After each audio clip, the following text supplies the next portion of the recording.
Alrighty, guys. Well, welcome back to MTG Brewery. We have a deck tech today. Seems that something's wobbling. Can you? There we go. All right, so we're gonna try a new setup today, guys, for recording. You can see I'm over here on this side. We got the little camera over there. Hopefully, that can help us record a little bit better than us having to hold the camera, and we'll probably be messing with things, trying to rearrange them. But when we try this, there's a bit of a glare. We'll work on the lighting issues as we go, though we don't get it produced very often, so hopefully this won't come up too often. We have today a Sultai Midrange deck. You could call it Sultai Delirium as well. This is the Grim Flayers for the Delirium, which is what most people associate with a Delirium strategy. Though we don't have the big space to fill it, but we're going to hop into this deck tech. We have 2 Liliana of the Veils. It maybe should be 4, but we don't have 4. And I haven't felt the need to get 2 more.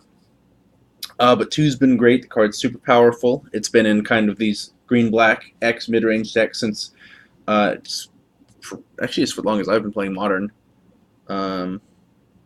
Yeah, because this was in one of the first sets we started playing in, and just super good. It's disruption for your opponent, ways to grow your Tarmogoyfs. It's a removal spell that's repeatable, can help you kill things like Mirror Crusader, which for this deck is a really hard thing to answer because we're not playing Lightning Bolts. And the ultimate against a lot of decks can just change the game. We have 1 Kalitas in the main deck. I am playing the Kalitas because I just really like the card. I think it's really good right now.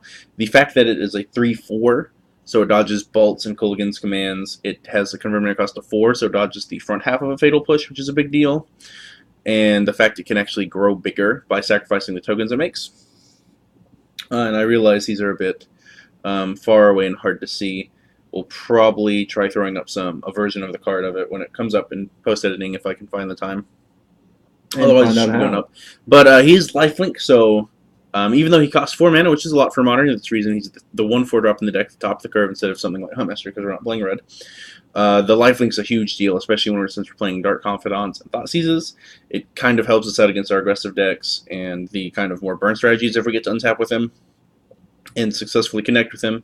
So the lifelink's a huge deal. And the thing that if one of your opponent's non-token creatures dies, it gets exiled instead of going to the graveyard, and you get a 2/2 token, which is a zombie, and you can sacrifice zombies or other vampires you control to him by paying 3 mana. So in this deck, it's just the tokens he makes.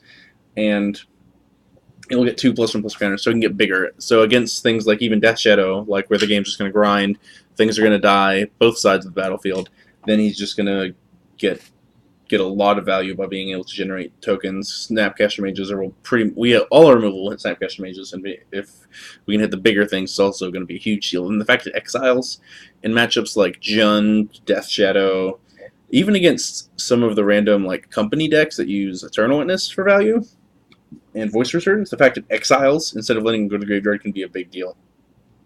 We have 4 Tarmogoyfs, just super powerful, super efficient, and super great at closing a game out. 2 mana, star +1, where star is the number of card types in graveyards.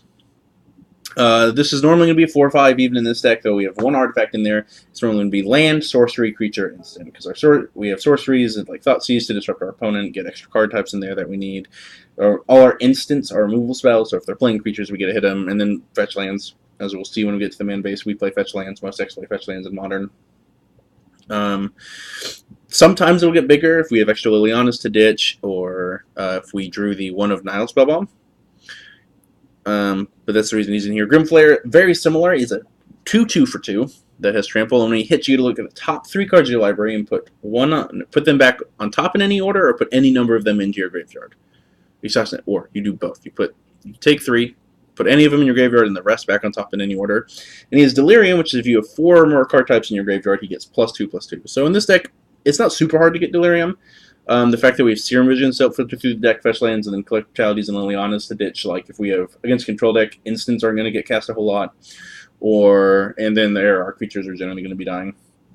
And then once again, the 1 of Nihil Spellbomb can help out with that as well. So it's not super hard to get the Delirium on this unless your opponent's doing something like exiling cards out of your graveyard and stuff, which is just good against this deck, to be honest. But that is a risk taken playing this version of the deck that I have built.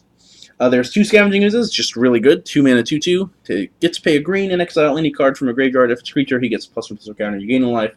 And if it is a non-creature, you just exile a card. So against things like Snapcaster Mage, which we're playing 4 of, can mess with those. Can mess with Delve, like the ability to Delve cards. Gaining life is a huge deal as well in several matchups. Once again, this deck pays a lot of life, so sometimes Scavenging Ooze is the only kind of way to not die to those decks, and sometimes it's the only way to not die to your own Bobs. That has come up several times for me, is using Scavenging Ooze to try and avoid dying to my Bob, which is work because the curve of the deck is so low. We have 4 Snapcaster Mages, just super versatile. 2/1 Flash, for those of you who don't know what it does. When it enters, you get to pick an instant or sorcery card in your graveyard, and it gains flashback until the end of turn, which just means you can cast it from your graveyard. It doesn't change casting speeds, or sorceries are still sorceries. Our instants, which is once again just removal spells, will just be more removal spells. But that's no big deal for this deck. Once again, this is a sorcery speed deck. Pretty much the whole deck is played at sorcery speed other than removal spells. So not a huge deal there for this deck, and there will be times where you can use it to just flash in a 2/1 and attack with. I do that. I think I did that actually last night at F&M, which is where I got to actually first playtest this against something that's not control, where I did pretty well. Then there's 4 Dark Confidants, a 2/1 for 2, and at the beginning of your upkeep, you reveal the top card of your library. You lose life equal to convert a mana cost and put that card into your hand. So you get to draw an extra card a turn by taking damage for it. So it's not as blatantly powerful as something like Phyrexian Arena, where it's just 1 card, 1 life every turn on an enchantment, not a 2/1 creature that's fairly easy to interact with. However, this is a 2-drop, which is a big deal for this deck. As you can see, the curve of the deck is very slim. A lot of 2s and 1s. And that is important for playing cards like Dark Confidant. And it really enables us to get a faster curve, and kind of it's just how to try and to beat up on the kind of more linear combo decks. Just trying playing, and we'll get to these, the Thoughtseize Inquisitions on turn 1, a Threat on turn 2, and then just trying to keep disrupting them along the way. And hopefully that will get you through the game. Cards like Dark Confidant can be a big way, because it draws you extra cards, so you can hopefully get more disruption. It draws you extra threats, so you can try to apply more pressure, or lands if you need lands. Just a super powerful card for 2 mana. Normally don't get untapped with it, but when you do, it's very powerful. And if your opponent's having you spend things like Fatal Push on your Dark Confidant, it means they don't have them for your Tarmogoyfs and Grimflayers, so that gives them more chances of surviving, and just so forth and so on for Dark Confidants. There is a singleton Maelstrom Pulse, 1 black-green, destroy target non-land permanent, and all permanents that share a name with that card. This is for things like Tron, Planeswalkers, other friends, things that are just really hard for this deck to answer, or against things like tokens, and certain creature decks getting able to hit multiples of the same creature is a big deal. Sure, it's 3 mana, but its effect is super powerful and can answer a lot of cards that we normally just can't beat. There is 1 Collective Brutality in the main deck.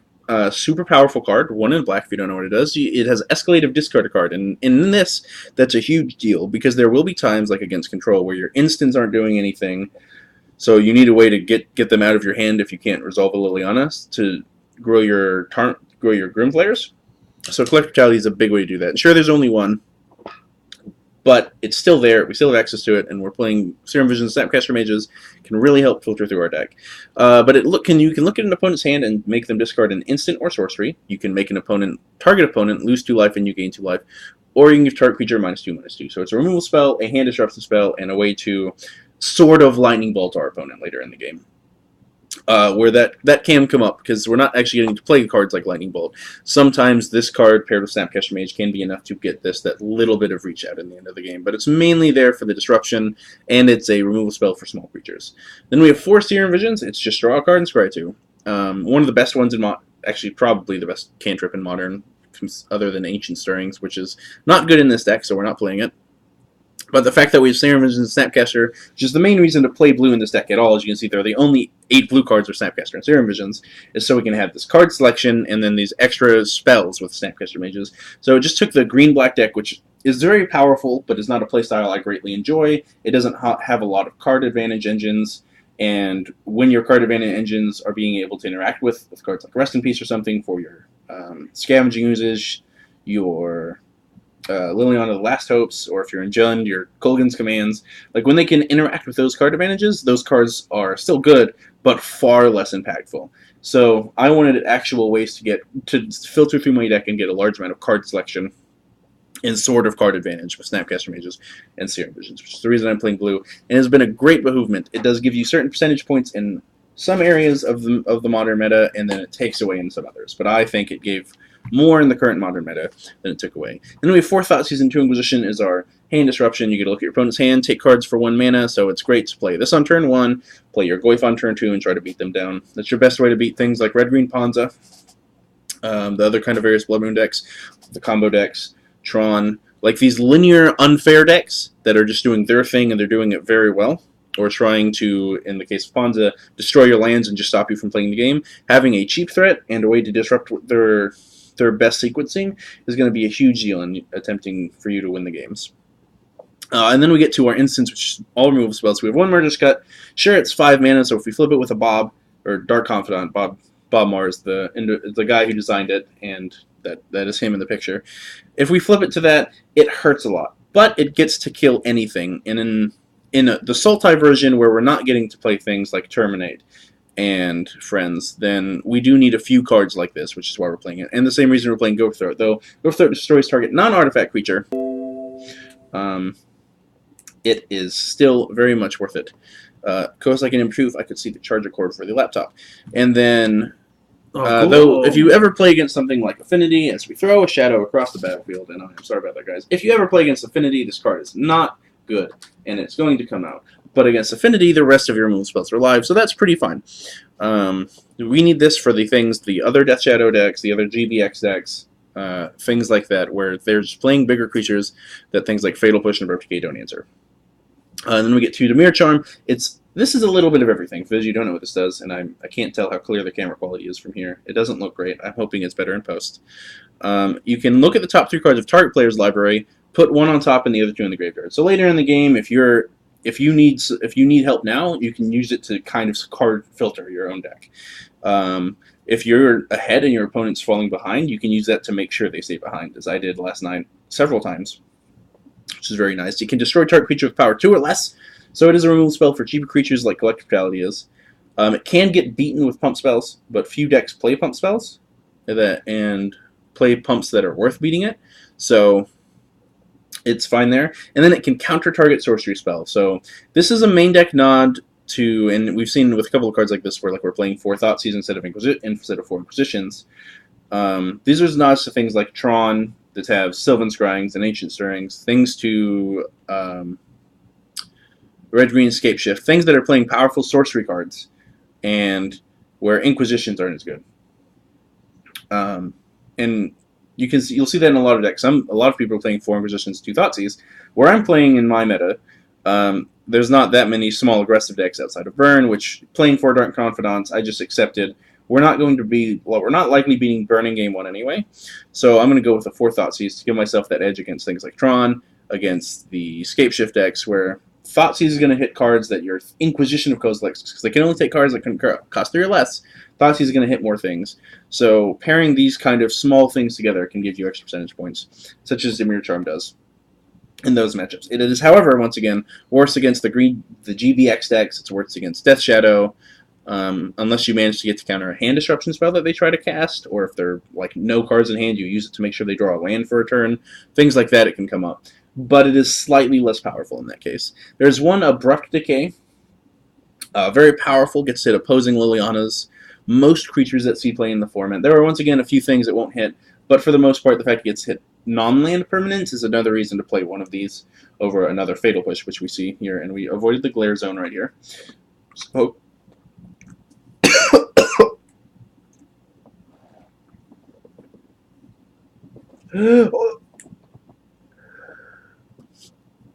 oh, that hurt. We'll fix it in post. And that's all you guys are going to see. Just fix it, we'll fix it in post. Sorry, guys. Let's be honest, you're going to edit that out.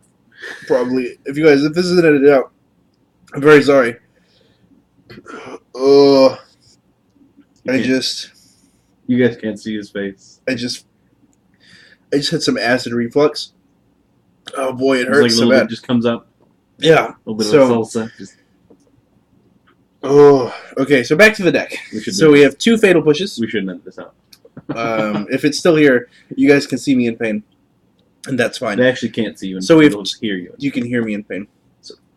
They can see my hand, like the shadow of my hand doing this. Just restart with 2 Fatal. Yeah, so we have 2 Fatal Push here. You can destroy a creature that costs 2 or less. If you revolt it, such as with a fetch land, you get to hit something that costs 4 or less. So it gets hit most things in Modern that see play, hitting Death Shadows. It doesn't hit their bigger creatures, such as Grimdag Angler and Tesker. So if you want to play a deck like this and you're playing as Death Shadow, put a premium on these removal spells. You want to save these as long as possible, if you can, like these two and the Maelstrom Pulse, because they can hit their Grimdag Anglers and Teskers, whereas the rest of these removal spells cannot. But they can hit things like Death Shadow in the case of Fatal Wish or okay. And Snapcaster Mage, they can hit those, they can disrupt those, and work with those. And then we get to our last spell, the one of main deck Nihil Spellbomb. It is an artifact, so it counts towards Delirium and can grow Goyf. And the main reason to play it is because Death Shadow is pretty big, and there's, and at least where I am, a few random graveyard decks like Dredge and such, where getting to hit their graveyard is going to be a big deal. And the reason that it's an acceptable is, like you'll see Relic of Progenitus in certain Tron decks, most of the time in their main deck, is because that worst case scenario, this is 2 mana to play, 1 to play it, and then when you sacrifice it to exile their graveyard, or target player's graveyard, so you can hit your own, which I have yet to find a reason to, but I'm certain there is a case somewhere where you'd want to hit your own graveyard in Modern. I'm certain that can come up once or twice. And you can pay the black when you sacrifice it to draw a card. So it's 2 mana to play it, sacrifice it, and draw a card, and put 1 more towards your Tarmogoyfs, because most decks won't have an artifact in their graveyards. And 1 more towards your Delirium count to make it easier to make your Grim players that 4/4. So, worst case scenario for this card, it is a 2 mana cantrip that can help your best threats get a little bit bigger. So that is why we're playing this. And this is the current configuration of it. If I were to take this to a GP, I'd probably play this exact main deck 60. I might cut the Dimir Charm for Collective Brutality. Either another Abrupt Decay or another Collective Brutality, because Collective Brutality has been amazing for me. But this is the main deck configuration. We'll just go over the mana base really fast. I'll just pull it out, just throw it on top of this. We got a basic Island, Forest, and Swamp, just 3 basics, 1 of each, to help out with the aggressive decks. And this is where the mana base is very nice. Is where you'll see with most Jund decks where they have to fetch and shock a lot of the time because they're trying to play their Terminates, their Kolaghan's commands, Liliana of the Veil, Tarmogoyf, and have plenty of green mana for Scavenging Ooze and Abrupt Decays, being able to play multiple spells a turn. We don't have that, as you'll see with this deck. Most things, there's only 8 blue cards, so we only realistically, unless you want to Snapcaster Serum Visions, you only need 1 blue mana. You need black, black, and then we need 1 green. Unless we want to activate Scavenging Ooze multiple times, we don't need to.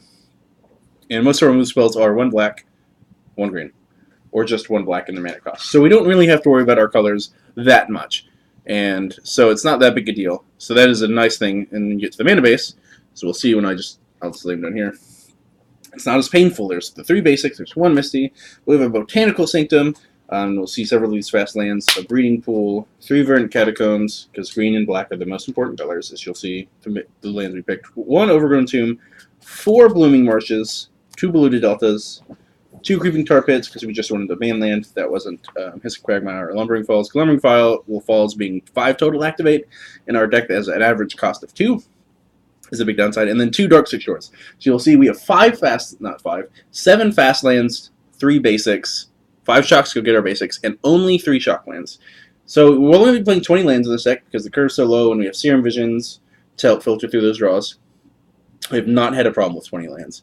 I've considered going down to 19 a few times, but then there's those times you have that 1 land, 2 Serum Visions hands, and you just have to make sure you get that extra land. So 20 lands has been the sweet spot for me so far.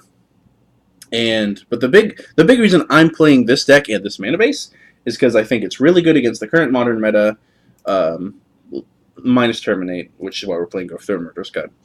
And the mana base isn't painful, so your burn matchup and aggressive matchups is way better, unless you're fetch shocking specifically, despite the fact you're playing Thoughtseizes and Dark Confidants. This mana base makes up for that lack of pain, whereas normal Gen is to fetch shock multiple times, and they're playing 4 Bobs, and they have Thoughtseizes, and they generally don't play cards like the Kalitas. They generally have something like a Hunt Master of the Fells, which is only 2 life at a time, whereas this is 3 life each time, and it gets to get bigger and grow your board without your opponent having to not cast spells, and you having to cast spells, and that weird interaction Huntmaster makes.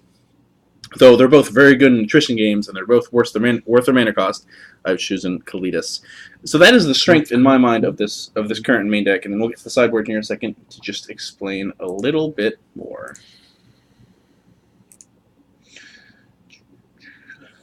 There we go. And we are back for the sideboard. Now, this sideboard is a very specific meta call, and I'll kind of go over these. And I'm going to go over the sideboard first, guys, and then after that, I will do a detailed, kind of more in-depth thing on the sideboard. If you're not interested in that, once I'm done going over it, you can just end the video, skip to the end, listen to my little blurb at the end, if you guys are interested. If not, just please hit the like, share, and subscribe button after doing so, and help spread this out, and maybe one day I can provide more of these once I have some more free time in my life. But for now, we have it one Liliana the Last Hope. The reason this card is really powerful in Modern right now is because there's a lot of decks that have a lot of creatures that are X1, and the +1 being able to give something -2/-1, killing things is a very powerful thing. In certain decks, once this hits the boards, you're going to be able to use your removal spells plus this to literally just keep their board clear for the rest of the game and punch it with your Tarmogoyfs and friends until they are dead. And against control decks, most like a 3-mana Planeswalker is very powerful, and the fact that it's -2 is you get to mill 2 cards, so you get to hopefully add to yours Delirium or Tarmogoyf or Scavenging Ooze being good. And then you get to put a creature from your graveyard back in your hand. So you're getting to use this, and in the mid-range matchups where the -2, you get to pair this with your creatures. If they're killing them, you can help try and grind through the removal spells to get your bigger threats back. You can buy back Snapcaster Mages to buy back more spells. It's just a really good card for helping to outgrind other mid-range decks and control decks. And it's ultimate if you get to ultimate it, which happens occasionally. I did get to do it in playtesting, but not in an actual game yet, is -7, you get an emblem, you get X +2 zombies every turn. 2/2 zombie tokens at your end step. Not every turn, at your end step you get X +2, 2/2 black zombie tokens, where X is the number of zombies you control. So in this deck, unless you have a Kalitas in play and a Liliana, it's only going to be the number of zombie tokens she has made with the emblem, but generally minimum 2 a turn is going to be enough to help you win a game. And it essentially doubles every turn, which is very nice, at least for the first 2 turns. And after that, most opponents are just dead. Very few decks can actually come back from that. The reason it's not in the main deck is because it's not good against things like Tron, it's not good against the linear combo decks, it's not good against the Blood Moon decks, generally, depending on the Blood Moon deck. So it can be really slow, and against burn and such, it can just be too slow or not have enough impact, so I relegated it to the sideboard for me. And we have one Tireless Tracker. Once again, same thing. It's basically a card advantage engine, and it's the reason it's not in the main deck. The same reasons, because it's slow, it's kind of clunky, and it's a 3/2, so it's also fairly small. It doesn't interact well with every modern deck in the format. But every time you get to play a land, you get a clue that you can sacrifice to get a card, and it gets bigger every time you sack a clue, so your lands are drawing you cards and making a bigger threat. So against things like control decks, which generally are going to be, if they're Jeskai, going to be boarding out their bolts and helixes in some number, being able to grow really big, really fast is big. It draws you cards, it turns your excess lands into something other than discard fodder for Liliana of the Veil. So very powerful, very great for those mid-range matchups. Just a really solid card. There's one Knight of Souls Trail. This is a nod towards Dredge and Affinity and things like Elves, which occasionally pop up, but mainly Dredge and Affinity for me. Two decks I'm very scared of in my meta. And that's why I'm playing a card like this, whereas before I was playing something like, I think, Monastery Siege for like Burn and the other kind of mid-range hand disruption decks.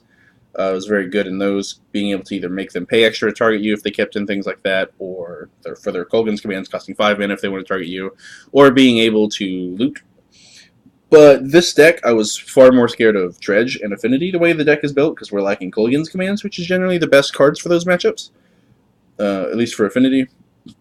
And I was a little bit light on Graveyard Hate, so I wanted a card that could help me just really stop that, like Dredge and Affinity, from just running me to the ground, hopefully quickly, as long as I can just survive long enough to put this on the board. And I was very happy with it, the one time I've gotten to cast it so far.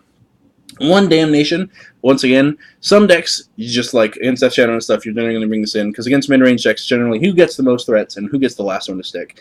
Damnation is going to help clean up everything. If they board in something like a Thrun, it gets through that regeneration clause, destroying everything.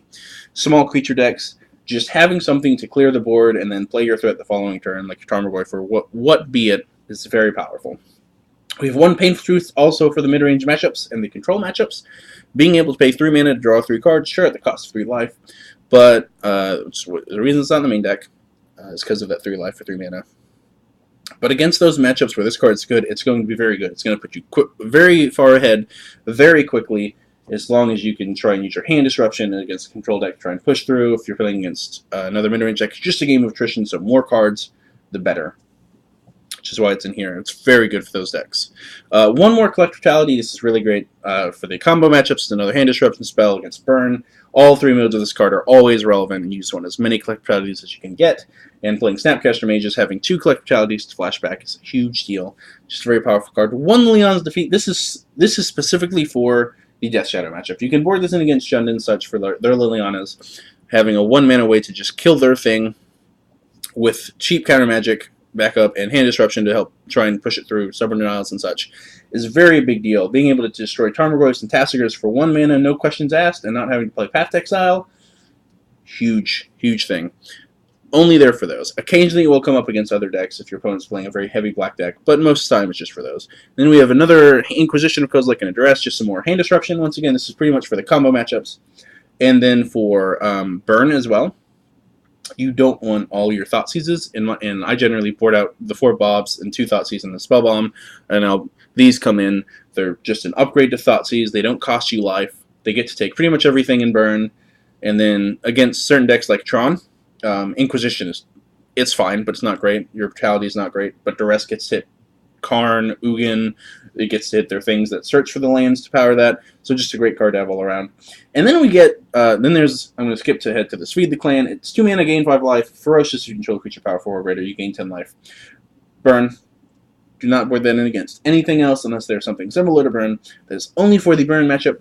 It's not great against aggressive decks. Gaining life against aggressive decks is not how you're going to try and beat them. Gaining life with threats that are bigger than their creatures, disruption and removal is the best way to beat them. And just gaining raw life is generally not going to be good enough, especially because if they're the 5-color humans deck, they play a Mana Strider, you gain 5 life, that's part of 1 attack with those creatures. So generally not good. But here's the most exciting part about the blue, other than the cantrips in the main deck, is we get to the sideboard counter match. I'm going to pull this up a little. And this is the best reason in my mind right now to play blue, because it shores up your worst matchups better, because your worst matchups playing decks like this are generally Tron and super fast linear combo decks that you can't disrupt out of the game, and the Scapeshift combo deck, which isn't a super fast linear combo deck, but it is a linear combo deck that's very hard to disrupt because their main strategy is using lands, and unless you're playing Fulmnator Mages, which with this sideboard I'm not because it's not that big in my meta, then this is your best way to disrupt it. We have a Negate to counter any non-creature spell. The same counter things costs 4 or more, which isn't most things in Modern, but against Scapeshift in Tron, it's 2 mana, just counter most of the things that are actually going to impact the game and make life difficult for you. 1 Ceremonious Rejection, it's both good against Affinity, so it gives us another card against Affinity, and good against Tron and Lantern Control. So a big thing there in Negate as well, good against Lantern Control. Having these cheap ways to interact while also having these cheap threats to have with these is a big help. The fact that most of our threats cost 2 mana, so we can play them. On turn 4, we can play them and have a counterspell. On turn 2, if we play them, turn 3, we can pass the turn, have 1 to 2 counterspells ready, or a hand disrupt spell and counterspell. So just a lot of interaction on the blue and hand disrupt, the blue card counter magic and the black hand disruption. It's going to be a huge deal for those matchups that are generally much worse. This just gives you a little bit more of an edge, and in Modern, the little bit of an edge can be what matters. And then 1 Dispel to counter instants. Good against Burn, Storm, control matchups. I board in against Death Shadow generally because they're playing things like Terminate, Kolaghan's Command, Summon Nihil, all these instants that are actually super important for the game. So having a way to just stop that from being as relevant is going to be a big deal. And then we have 1 Surgical Extraction. For those super linear combo decks where if you play a Surgical, it can actually stop them from winning the game. Or if you have, like, say, Storm, you board in your Night Souls Trail for Empty the Warrens, you have Surgical to hit the Grape Shot, and then it just makes it really hard for them to win the game. So, not there for everything. Do not board in against every deck. A lot of people do that, and it is a mistake, but it is good against certain decks, so it is nice to have access to it. Now, that is all for the sideboard. So, for those of you who would like to leave now, just please hit that share, like, and subscribe button. You can find us on Twitter, at PearsallsBlog. You can email us, pearsallsblog@yahoo.com. You can find articles I've written before on cardconfidants.com. You can find, of course, here on our YouTube channel. We stream occasionally. I believe it is Pearsall01 for the Twitch name. But as for everyone else who's going to stay, and those of you who leave, please have a great day. I'm glad you stayed around to watch this. I'm going to go into a bit more detail on why I've gone with sideboard and just a few sideboard note changes that you can make. So if you're scared of Tron, you would want 3 to 4 fulmniator mages in your sideboard. What generally what you wouldn't want depends on what you're not expecting. So I'm just going to go over what these are for. So the reason I've kind of gone with this sideboard is because against like game 1, generally against mid-range decks, you don't want your hand disruption spells. So there's 6 cards you can just take out right there. So you want at least 6 cards for mid-range matchups. So for me, I have this Liliana, Tireless Tracker, Damnation, and Painful Truce. So 4 cards straight up as he moves it. By accident, so. And then, depending on the mid-range deck, depends on what you're going to bring in. If it's Death Shadow, I've got both of these to bring in. If it's against Jund, I'll generally board in a Negate. For Liliana of the Veil and their counter spells, the spells generally not as good against them. They're a far more sorcery speed deck, so Negate's fine to have there. And then, as you see, I've got quite a few burn hate cards. If your burn's not a big thing in your meta, got those. And then the big thing is if you're scared of Tron, play more surgical extractions as well. So the reason to do that is if you have a fulminator made surgical, you can fulminator, hit one of the Tron lands, and then hit the other one with surgical extraction. What do you mean is from their deck? Just all of them? Yeah, so you get to exile the one in the graveyard, and they get all the copies out of their library with it. So that is a huge deal for the Tron matchup, is if you can shut off the Tron, their deck is going to be far worse against you. And if you can shut it off permanently, then you really put yourself in a favorite spot to win the game. And being able to pair Fulminator Mages with holding on to the Last Hope is going to be a huge, huge deal there. Some other notes, there's lots of options for cards in the Sultai sideboard. The same with kind of all these green-black X decks. You can play more Scavenging Oozes. It kind of depends on your meta. So kind of just breaking it down into generic strategies. For most of the super fast, linear, aggressive decks, you would just want more hand disruption spells and some answers to Leyline of Sanctity post-board. So perhaps a Golgari Charm or something that could be good against several combo decks. Like Golgari Charm's fairly good against Storm, being able to kill, empty the Warrens, or Leyline of Sanctity if they happen to have one. Good against random creature decks, and of course you'd want another Inquisition, maybe another Duress, or instead of another Duress, another Collective Brutality, because it still gets to get most combo cards, and it's another great card for burn if you're scared of burn. And then if we're looking at the pure linear graveyard base decks, you can have Leyline of the Void or some more Spellbombs or something like that to try and help out with that. Upping the number of Scavenging Oozes would also be fine there. For the control matchup, I would recommend maybe just having another Dispel or Negate. The control matchup's pretty close. What's not good against them, because unlike the mid-range decks, you want your hand disruption against control decks, because you want to be able to play it for 1 mana, take their threat, and then try and push through your threat through whatever they have. Hopefully you took their only counter magic or their only removal spell and are able to just push through that. So for the matchups like those, just having some either cheaper threats or cheaper counter magic is generally what you want.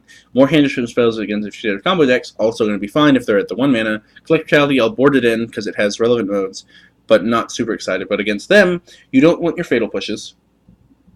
The only reason, the removal spell I generally keep in against control deck depends on the control deck. If they're playing Torrential Gearhulk, you do not want to keep in your Go Throat. You can argue for keeping the Murderous Cut, and I'm sorry about the camera there, because it's going to hit Torrential Gearhulk and Colonnades, and you do need to have answers to Colonnades. If you're playing Fulminator Mage, there's your answer to Colonnade. You can generally board out all of your removal spells, and you'll be fine there. I'll generally keep in the Pulse, but you don't want the Fatal Pushes. The Abrupt Decay is not great. It's only good if they have Search for Azcanta, and if you get to snag it early. Otherwise, you generally like to take it with a hand disruption spell or just negate it before it hits the board and stop it from getting through that way. Fulminator Mage is good to hit it when it flips, so just having Fulminator Mages there, kind of helping out with Tron matchups as well. You don't want the Dimir Charm. It's not good in almost any situation if they're having a lot of trouble and you can Dimir Charm them. And depending on the control player, they might have ley lines, which can disrupt a lot of what you're trying to do. So the removal spells aren't great. Kalitas isn't exceptional either. I'll generally keep him in against Jeskai because he is lifelink and is a 3/4. But against blue-white, you do not want Kalitas. He's a 4-mana planeswalker, so he's the most expensive threat you're going to have. He doesn't impact the board in a heavy manner outside of just being an attacker. So just having something like Tireless Tracker is going to be way better than that. What else was there? And I can pick this up and look through this as it's right beside me. And then, so the removal spells, and I'll generally board out the Collective Brutality, depending on the Jeskai deck. If it's Jeskai control, I like to keep in some of these gain life cards.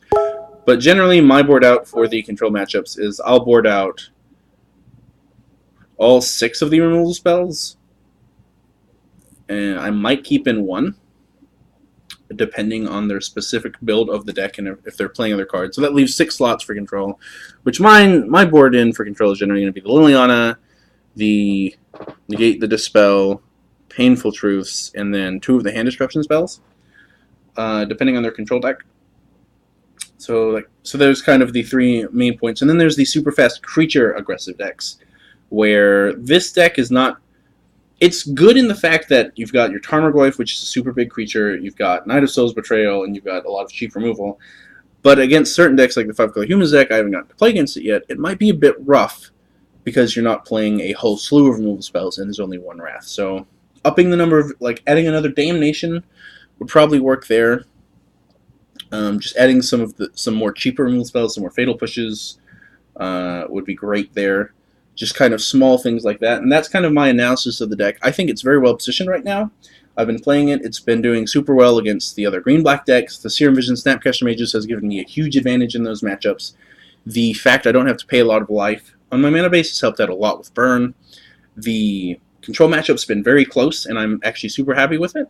In what I've playtested so far, and it's probably just because the versions of the deck, like the fact I'm playing Goyf and Grimflayer, has really helped out against Jeskai control, Bolt and Helix being terrible, so they have to kind of board them out to try and have active removal spells. It's been really great.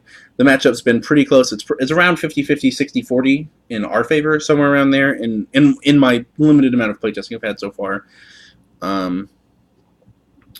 The Tron matchup I haven't had to test, but I don't have to test it very much to tell you it's not good.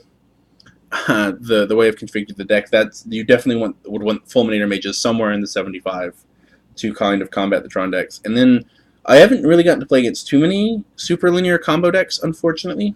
So I haven't gotten to test a bunch of these cards. But the few I have tested against, I did test against Storm a couple times and have beat them pretty easily with the hand disruption, the counter magic, and the graveyard interaction. Has been huge favorite for us to win. And it could just be like they're not playing, like people have stopped playing cards like Leyline of Sanctity, which is really hard for this deck to beat most of the time because we're really relying on our hand disruption to interact with them, Liliana to edict them if they stick a threat, which is also another reason you can board out a lot of removal spells if you think Liliana of the Rail is going to stick around. Other than Celestial Colonnade, is going to kill things like Turnchoker Hulk, is the hope anyway. So that's kind of my analysis of it. Hopefully that was helpful, and if you guys have more questions, just post them in the chat. If I have time, I can make another video. If there's enough questions, I can try to just answer them in the chat. So hopefully that's helpful. I know Jeff Hoogland has done a few Sultai Midrange decks recently, a few different iterations, which is kind of where I got the inspiration for this and put it together. I have a lot of similar cards. I thought the deck was good. It took what I liked about the green-black deck and then added what I liked of blue and modern. And people who know me, I like to play a lot of kind of weird decks that either like my Mardu midrange deck I've played, which is really good against other midrange decks, but was very bad against combo decks. In certain metas, Cruel Ultimatum Control, it has a very powerful late game card and a lot of card advantage in the early game, a lot of interaction. I like to play these kind of interactive fair decks. And the reason I've never played green-black and never invested in Tarmogoyfs before is because they've always felt a bit lacking to me. Clearly they've been good. They've performed well throughout Modern's history. So they're clearly good. And I won't say they're not good. They've been good for a long time. But I never thought about putting Snapcaster and Serum Visions in it before. And that actually has added a lot of consistency to the deck, which the deck generally lacks because it doesn't get a lot of card advantage, like actual card selection cards.